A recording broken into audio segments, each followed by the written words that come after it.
Topic oral care and oral hygiene. Okay, so oral care आणि oral hygiene आपण दोन पर्सनमध्ये करू शकतो, कॉन्शियस आणि अनकॉन्शियस. कॉन्शियस म्हणजे कसा, ज्याला आपण असिस्ट करू शकतो ओरल केअरसाठी, आणि अनकॉन्शियस म्हणजे काय, आपल्याला ओरल किंवा माउथवॉश आपल्याला पर्सनला द्यायचा आहे.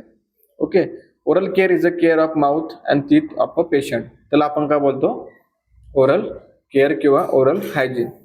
समजलं ना. ज्या पर्सनची आपण माउथ आणि टीथ मध्ये आपण काय करतो, त्याला केअर देतो, त्याला आपण काय बोलतो, ओरल केअर. पर्पजेस काय ओरल केअरचे? The purpose of oral care is to create a sense of wellbeing. Sense of wellbeing म्हणजे प्रॉपरली आपण ठेवू शकतो. To enable the patient to have a clean mouth as an aid to good digestion and better general health. Proper digestion पण होणार. Okay, पेशंटला चांगलं पण वाटणार. ओके, जर तुम्ही विचाराल तुम्ही 3 दिवसापासून तुमचा माउथ वॉश केलेला नाहीये, तुम्हाला कसं वाटणार आहे? चांगलं वाटणार ना, हेल्दी वाटणार. ओके, सो आपल्याला प्रॉपरली पेशंटला जनरल हेल्थ पर्सनची प्रॉपरली ठेवायची. Okay, to teach the patient to develop good habit of oral hygiene.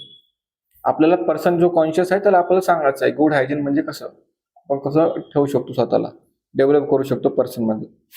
So त्यानंतर इम्पॉर्टन्स ऑफ ओरल हायजीनचे काय, mouth is an ideal place for multiplications of germs and there is a warm moisture and food, therefore to prevent the infection it should be keeped clean. So त्यामध्ये खूप सारे micro organism असणार आहेत, खूप सारे प्रमाणात. ओके, सो आपण germs जास्त त्याला आपल्याला काय करायचं, वॉर्म करायचंय, मॉइश्चर करायचंय, आणि फूड जे असतात सो आपल्याला काय प्रिव्हेंट करायचं आहे टू द इन्फेक्शन पासून. ओके, सो आपण दिवसाला आपण काय पण खाणार आहेत, पाणीपुरी खाणार, पिझ्झा खाणार, मोमोज खाणार, मंचुरियन खाणार. ओके, आता पर्सन ते खाऊ शकत नाही ना, पर्सन का खाणार, टॅबलेट खाणार. सो त्याचा मूडच जाणार माउथ वॉश करायचा. सो पर्सनला आपल्याला सांगायचं आहे गुड प्रॉपरली हेल्थ एज्युकेशन द्यायचं आहे regarding to the oral care किंवा माउथ वॉशसाठी. A clean mouth give a good appearance. Clean mouth काय करतात, गुड अपीअरन्स करतात. It prevents bad odour. Bad odour पासून आपल्याला प्रिव्हेंट्स करतात, बॅड स्मेल पासून प्रिव्हेंट करतात. It improve appetite and digestion. Digestion properly होणार. सो जे डायबिटीस वाले पर्सन असतात ना त्यांचा खूप बॅड ऑर्डर येतो, खूप बॅड. रिझन का, त्यांना डायबिटीस असते, प्रॉपर डायजेशन त्यांचं होत नाही. सो डायबिटीसचा पेशंट तुमच्या नशिबी आला आणि तो अनकॉन्शियस असला, ओरल केअर द्यायची. समजलं. Give comfort to the patient. Okay, त्यानंतर प्रिव्हेंट सोर अँड अल्सरेशन्स. आपण प्रिव्हेंट करू शकतो ना ulceration, sores. Brown crust are usually seen in the lips and teeth of patient having a fever. Brown कलरचं ज्या वेळेला पर्सनला फिवर असतात ना, सो ब्राऊन कलरचं आपल्याला त्या ठिकाणी कलरेशन दिसणार आहे. म्हणजे काय, या ठिकाणी क्रॅक होतात, आपले लिप्स काय होतात, क्रॅक होतात ना. त्यानंतर टीथ मध्ये सुद्धा आपल्याला ब्राउनेशन दिसणार आहे. Prevents many diseases because bacteria can enter the mouth and lungs through the mouth. So आपण प्रिव्हेंट सुद्धा करू शकतो, जे पण बॅक्टेरिया लंग्समध्ये जाणार आहेत किंवा आपल्या माउथमध्ये असणार आहेत. ओके, सो आपल्याला त्यांनापासून प्रिव्हेंट करायचं आहे. आता complication due to the neglected oral care, म्हणजे की ज्या ठिकाणी आपण निग्लेक्ट करून टाकलं, की आपण करतच नाही पेशंटची माउथ वॉश किंवा पेशंटला माउथ केअर देतच नाही, ओरल केअर देतच नाही. सो त्यावेळेला काय कॉम्प्लिकेशन होणार पेशंटमध्ये, बॅड ओडर और हॅलिटोसिस. बॅड ओडरला काय बोलतात मेडिकल वर्डमध्ये, हॅलिटोसिस. हॅलिटोसिस ज्यावेळेला पर्सनच्या फायद्यामध्ये पण लिहिलेलं असतात हॅलिटोसिस. बॅड ओडर कोणीच लिहित नाही, हॅलिटोसिस. तुम्हाला समजता आलं पाहिजे हॅलिटोसिस. तुम्हाला मी ज्यावेळेला मी क्लिनिकल्समध्ये येईल ना, तुम्हाला मी ते शिकवणार फाईल कशी रीड करायची पेशंटची. ओके, आता या ठिकाणी बघा, नर्सने काय केलं, निग्लेक्ट केलं पर्सनला, पेशंटला ओरल केअर पासून. सो त्यामध्ये काय होणार, बॅड ओडर आणि हॅलिटोसिस होणार. फाऊल ब्रीथ असणार, ज्यावेळेला ते ब्रीथ करणार ना, असं करणार ब्रीथ पेशंट, माउथने करणार, माउथने जास्त नाही करणार, कारण की पेशंट व्हेंटिलेटरवर आहे, पेशंटची ट्यूब टाकलेली बाहेर येणार ना, पेशंटच्या जवळ कोण असणार, आपणच. असं करणार आपण. रिझन खरं रियालिटी आहे. ज्यावेळेला तुम्ही पर्सनला ओरल केअर देतात ना, तुम्ही निग्लेक्ट केलं, तुम्ही बोला ठीक आहे उद्या देते, उद्या तो दिवस येतच नाही, तुम्ही स्वतःचीच ओरल केअर करू शकत नाही तर मग पेशंटची काय करणार. कधी कधी असं पण होतं नर्सेसमध्ये. नर्सेस बोलते मी स्वतःची एवढी केअर करत नाही स्वतःची, तर पेशंटची काय करू. सो कॉम्प्लिकेशन कोणामध्ये होणार, त्यांच्यामध्ये होणार. आपल्यामध्ये होणार का नाही. आपल्याला त्यांच्यापासून प्रिव्हेंट करायचं. त्यांना इंडायजेशन होणार, क्रॅक लिप्स कसे होणार, क्रॅक होणार. त्यानंतर indigestions along with the loss of appetite. Indigestion होणार, लॉस ऑफ ॲपेटाईट होणार पेशंटमध्ये. Discomfort for the patient feel sick. Patient बोलणार, त्याला कम्फर्टेबल वाटणार का पण नाही ना. तो म्हणजे माउथ वॉश करू शकत नाही प्रॉपरली, नाही वाटणार त्याला कम्फर्टेबल. ओके, सो आपल्याला ह्या कॉम्प्लिकेशन पासून त्यांना प्रिव्हेंट करायचं आहे. कॉमन माउथ इन्फेक्शन कोणते कोणते आहेत. Glossitis, inflammations of the tongue. Okay. Stomatitis काय, inflammations of the mouth, mucous membrane of and gums. Stomatitis, stomach आहे ना, स्टमकचा स्टार्टिंग पार्ट कोणता आहे आपला, माउथ. सो स्टोमॅटायटिस. टायटिस म्हणजे काय, इन्फ्लॅमेशन्स. लिहून ठेवा, TITIS. जेव्हा TIS येतं ना त्यावेळेला लिहून ठेवायचं की इन्फ्लॅमेशन होतं त्या पार्टमध्ये. ज्यावेळेला तुम्ही डायग्नोसिस फाइंड आउट करतात ना, आता स्टोमॅटायटिस आहे, सो या ठिकाणी तुम्ही 2 गोष्टी लक्षात ठेवू शकतात. किंवा ग्लोसायटिस आहे. ग्लोसायटिस म्हणजे काय, ग्लॉसियल फॅरेंजियल नर्व कुठे असते तुमची, टंगमध्ये. So inflammation the tongue. आता स्टोमॅटायटिस आहे. ओके, स्टोमॅटायटिस म्हणजे का, तुमचा पार्ट ऑफ कुठून स्टार्ट होतो, स्टमकचा माउथ पासून. So inflammation to the mouth, gums. ठीक आहे, समजलं. असं आयडेंटिफाय करायचं आपण डायग्नोसिस काय. टायटिसचा TISचा मिनिंग काय होतो, इन्फ्लॅमेशन. त्यानंतर पायरिया किंवा पेरिओडोनाटायटिस म्हणजे काय, inflammation of the deeper tissue and surrounding to the root of the teeth. Okay, त्याला आपण असं बोलतो. त्यानंतर आहे जिंजिव्हायटायटिस. जम्स तुमचे काय, गम्स. जिंजिव्हायटिस म्हणजे काय, inflammation of the gums. Action करून दाखवते, समजलं ना, समजलं पाहिजे ना तुम्हाला. डेंटल केरीज म्हणजे काय, डेंटल केरीज बघा, ज्या लहान मुलांना होतात डेंटल केरीज, त्यामध्ये बघा, a substance in saliva convert to the carbohydrate to lactic acid. The acid dissolve to enamel leading to the dental caries. Dental caries हा स्मॉल चिल्ड्रन्स मध्ये सुद्धा होतो आणि ओल्डर पीपल्स मध्ये सुद्धा होतो. ओके, कम्युनिटीमध्ये ज्यावेळेला ते वॉटर ड्रिंक करतात ना किंवा प्रॉपरली माउथ वॉश नाही केला आपण, सो त्यामध्ये डेंटल केरीज असं होतं. Trench mouth or Vincent infection. Gingivitis that progress to the necrotic state. Okay, trench mouth असणार आणि व्हिन्सेंट इन्फेक्शन असणार. कुठे होणार, जिंजिव्हायटिस म्हणजे कुठे, तुमच्या जम्समध्ये, गम्समध्ये. प्लेग काय, invisible soft film that adherence to the enamel surface of the teeth. Plaque काय असतो, प्लेग असा असतो की ज्या ठिकाणी तुमचा गम आहे. ओके, कोणता गम, इनॅमल सगळ्यांना माहित आहे ना, काय असतं इनॅमल.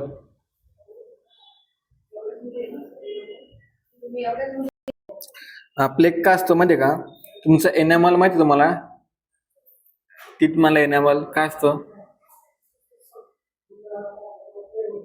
गमच्या खाली काय असतं आपला, या ठिकाणी असतो ना एनॅमल, पॅक होतात ना तुमचे.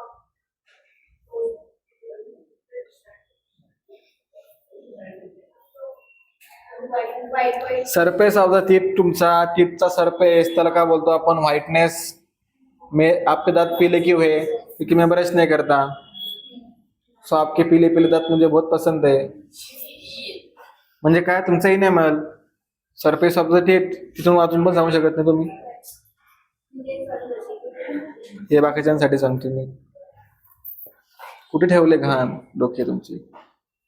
त्यानंतर बघा, टॅटर काय असतो, visible hard deposits. Okay, of plaque and dead bacteria from to the gums line. त्याला आपण काय बोलतो, टॅटर. जे गम्स लाईन असतात ना, तिथे हे काय करतात, बॅक्टेरिया जे डेड असतात, बॅक्टेरिया ते तुमच्या तिथे प्रेझेंट असतात. खूप खतरनाक प्लेन असतात बरं का, माउथ वॉश नाही केल्यामुळं. इन्फेक्शन पेशंटमध्ये खतरनाक असतात, डायरेक्ट जर्म्स असतात, आळी असतात. ओके, हायलेटोसिस म्हणजे काय, अ स्ट्रॉंग माउथ ओडर. हायलेटोसिस सगळ्यात जास्त मी पेशंट बघितलेले हायलेटोसिसचे. पेशंटचा माउथचा स्मेल कुठपर्यंत येतो माहिती आहे का? ह्या रूम आहे ना तिथपर्यंत येतो. वरतून तुम्हाला जेवण करायला जायचंय, विचार करा.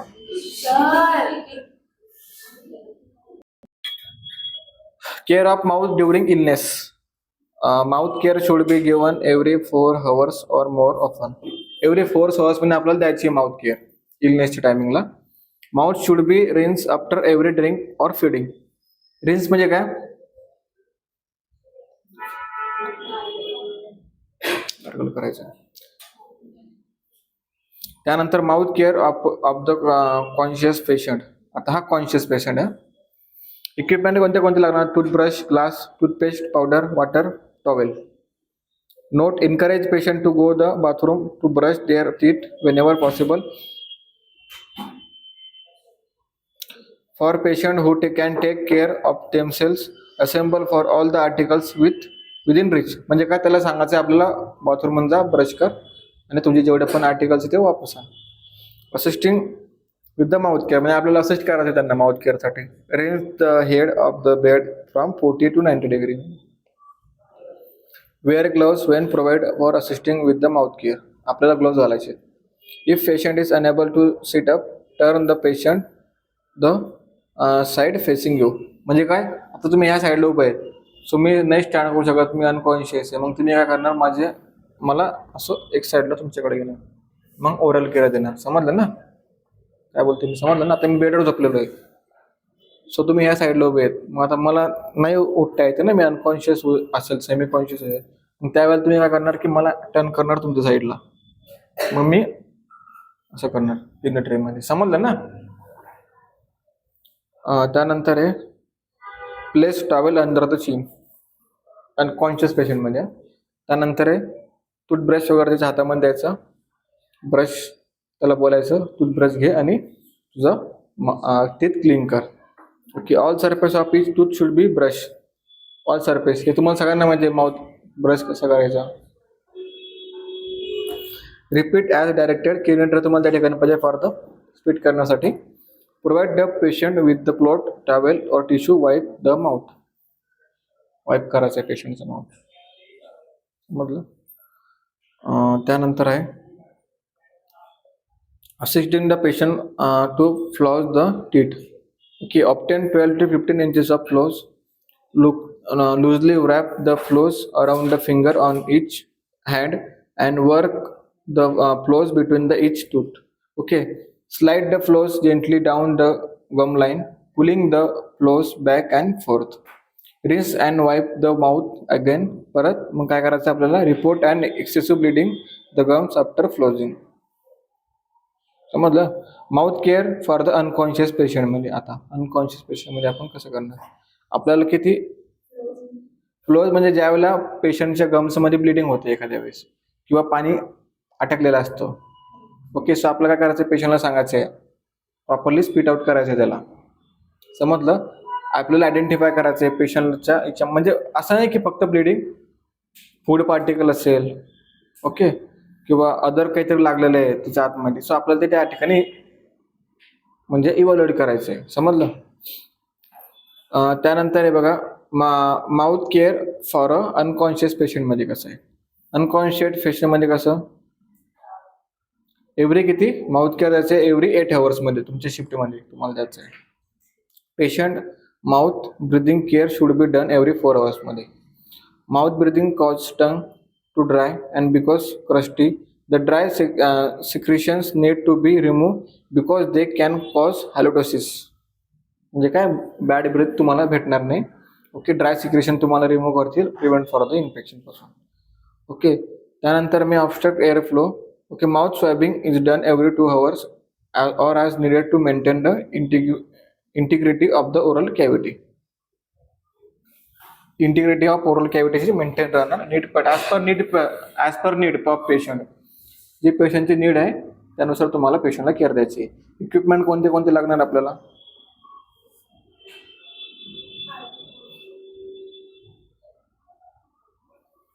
हे तुमचे इक्विपमेंट आहे. असा ट्रे पाहिजे आपल्याला. एक मॅकॅन्टॉश पाहिजे.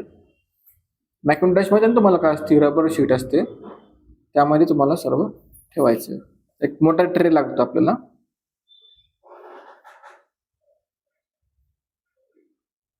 कोण रीड करते करा एकदा या.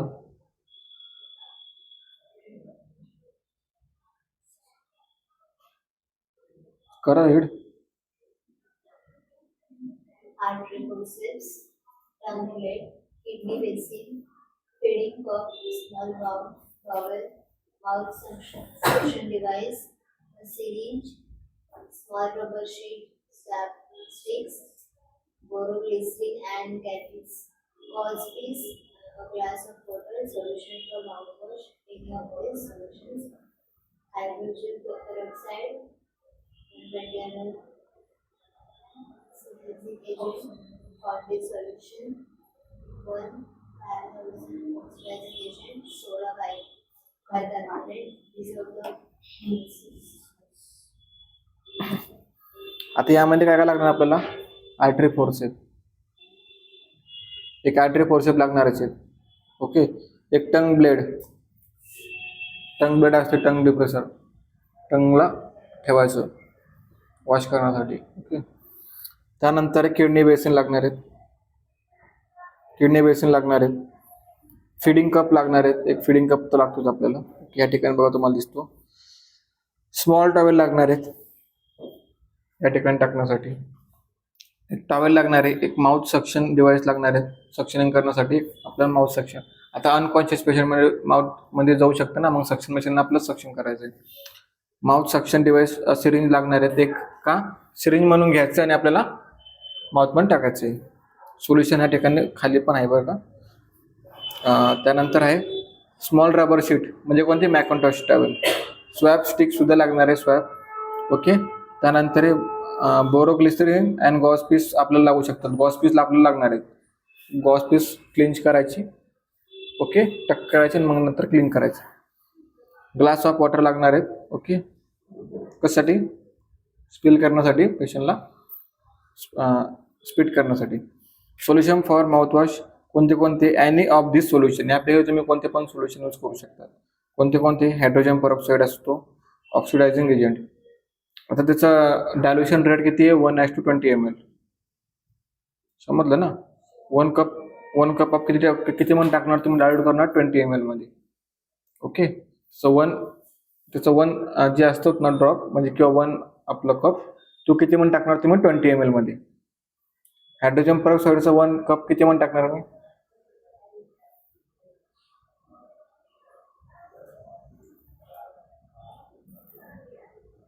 सांग. दोघांना विचारलं मी क्वेश्चन. हायड्रोजन पेरॉक्साईडचा 1 कप मी किती मन डायल्यूट करणार? डायल्युशन रेट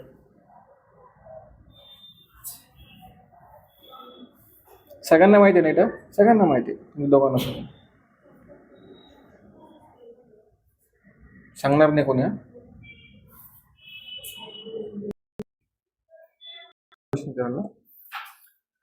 हायड्रोजन पेरॉक्साईड हे सोल्युशन बघा, त्यामध्ये 20 ml असतो. Okay, totally. सो जे 1 ml असतं ना, आपण त्या ठिकाणी ज्यावेळेला पिंच करतो ना, आपण त्या सोल्युशनला पिंच केल्यानंतर वरती त्या याच्यामध्ये कंटेनरमध्ये जमा होतं. मग ती आपल्याला 1 कप टाकायचं आहे 20 ml मध्ये. जे आपल्याकडे असणार आहेत ना सोल्युशन, आपण कंटेनर घेणार आहेत, बाउल वगैरे घेणार आहेत, त्यामुळे 20 ml पर्यंत आपल्याकडे वॉटर पाहिजे. सो 20 ml मध्ये आपण टाकू शकतो. मग त्याला डिझॉल्व्ह करणार बोलतो आपण ऑक्सिडाइज करणे. ओके, मिक्सअप करणे त्याला. त्या म्हणून मिक्सअप करून सनी आपण काय करणार? सिरिंजने 5 ml घेऊन सनी त्या माउथमध्ये टाकणार. टाकल्यानंतर काय तो असं करणार आणि स्पीड आउट करणार. मग आपल्याकडे दुसरं जे सोल्युशन असतं ना, ते आपण घेऊ शकतो आणि क्लीन करू शकतो. त्यालाच आपल्याला त्यामध्ये डिप करायचं आहे आणि क्लीन करायचं आहे बॉलने. कॅन्डिड सोल्युशन सुद्धा आपण यूज करू शकतो 1:5000 ऑक्सिडायझन एजंट मध्ये. तर सोल्युशन रेट येतो 1:5000 ऑक्सिडायझन एजंट. सोडाच बायकार्बोनेट सुद्धा यूज करू शकतो आपण. Dissolve the mucus, direct dissolve करायचं आपल्याला म्युकस मेम्ब्रेन मध्ये. आपल्या म्युकस असतं ना, म्युकस समजलं आपलं. बघा वरती होतं ना, वरती अजून काहीतरी सांगायचं होतं मला. हा, आता जे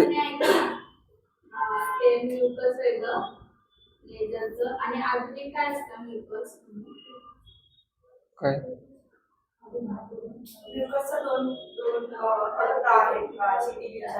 नाही नाही नाही. आता आपल्याकडे कोणते कोणते सोल्युशन आहे? हायड्रोजन परऑक्साईड 1:20 ml, त्यानंतर कॅन्डिड सोल्युशन डायल्युटेड रेट किती 1:5000. समजलं ना? सोडा बायकार्बोनेट किती आहे? Dissolve directly to the mucus. Okay. Step of procedure कशी आता बघू आपण. असेच गॅग रिफ्लेक्स. गॅग रिफ्लेक्स कसं असतं माहिती आहे का? तुम्ही टंग तुमची कशी क्लीन करतात?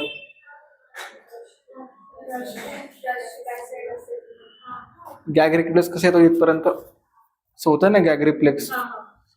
असं करतो आपण. कसं करतो आपण? सो आपल्याला ते असेच करायचं आहे. म्हणजे कसं, ज्या वेळेला गॅग रिफ्लेक्स आपण करतो ना, पेशंटचे आतमध्ये काही जाणार नाही. समजलं ना? पेशंट जर का सॉल्व्ह जर केला ना, तर आपण तो गॅग करू शकतो. त्याला आपण गॅग रिफ्लेक्स बोलतो. Gather equipment at bed side. Properly आपल्याला इक्विपमेंट आपल्या बेड साईडला पाहिजेत. Explain the procedure to the patient. Conscious असेल तर कॉन्शियस पेशंटला एक्सप्लेन करायची, अनकॉन्शियस असेल तर आपल्याला केअर करायची आहे. Close door or full curtain. म्हणजे कसं, आता कर्टेन आपल्याला असतात आयसीयू मध्ये. सो कर्टेन आपल्याला त्या ठिकाणी करायचे, क्लोज करायचे. Raise bed level at comfortable working height.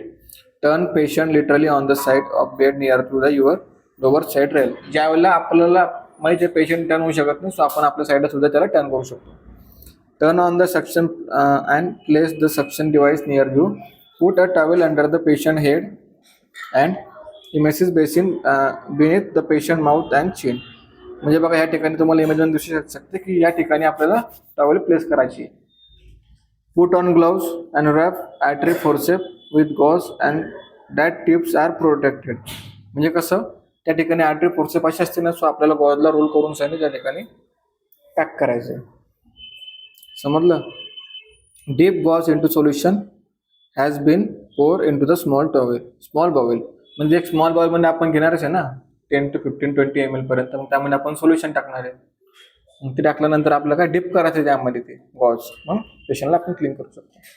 Gently sponge the mouth and teeth, paying special attention to the टंगवर. टंग पण थोडंसं क्लीन करू शकतो आपण गॉजने. त्यानंतर बघा, change gauze in to the forceps often necessary discard use the kidney tray basin taking off forceps. म्हणजे आपल्याला ते डिस्कार्ड करायचा आहे. जो गॉज आपण घेतला आहे तो थोडा कलरचा झाला, गॉजचा येलोइश झाला थोडासा कलर, आपल्याला डिस्कार्ड करायचा आहे, नवीन घ्यायचा आहे गॉज. त्यानंतर rinse mouth by gently squirting water with the syringe and use of the suction. म्हणजे कसं, सिरिंजने आपण घेणार आणि सोल्युशन त्यात टाकणार थोडंसं, किंवा वॉटर घेणार त्यात टाकणार माउथमध्ये, मग सक्शन करणार. याचं काय करायचं? Explain the patient that you have finish the procedure. Okay. त्यानंतर अप्लाय बोरोग्लिसरीन किंवा Vaseline on the lips or swab stick. पेशंटचे क्रॅक असतात ना, हे या ठिकाणचं वासलीन लावायची आहे, लिप बाम लावायची आहे, जे असतात ते लावू शकतात. तुमचे रिमूव्ह करायचे, तुम्हाला ग्लोव्स डिस्पोज करायचे properly. Reposition patient range side rails and lower bed. Clean supply and tidy unit and level the patient comfortable. Okay. Properly पेशंटचा बेड कम्फर्टेबल ठेवायचा. म्हणजे कसं, बेड मेकिंग करायची चांगली टाईट, रिंकल नाही आले पाहिजे. पेशंटला नीट कम्फर्टेबल पोझिशनमध्ये ठेवायचे आपण. इव्हॅल्युएशन काय करणार? Put on gloves and inspect mouth to check effectively of the procedure. म्हणजे प्रॉपरली चेक करायचं आहे, ऑर्डर येतो का पेशंटचा. ओके. टॉर्च लावून सुद्धा आपण चेक करू शकतो पेशंटला इन्फेक्शन आहे का म्हणजे ते. डॉक्युमेंटेशन करायचे. Time with the special mouth care was given the solution use कोणता यूज केलं आहे. मेन्शन आणि क्रॅक्स असेल माउथमध्ये किंवा ब्लिडिंग असेल ते आपण चेक करू शकतो. अल्सरेशन प्रेझेंट असेल तर आपण ते त्यामध्ये नोट डाऊन करू शकतो. Break in to the mucus membrane. Okay. तुमचे म्युकस मेम्ब्रेन या ठिकाणी सुद्धा प्रेझेंट असते माउथमध्ये, इंटेस्टाईन, माउथ, नोज आणि त्या ठिकाणी. सो त्या ठिकाणी तुम्हाला काय करायचं आहे? डॉक्युमेंटेशन करायचं आहे. सो ही झाली आपली procedure of oral care in unconscious पेशंटमध्ये. Conscious patient, unconscious patient. So are you ready guys? Okay, thank you so much for watching.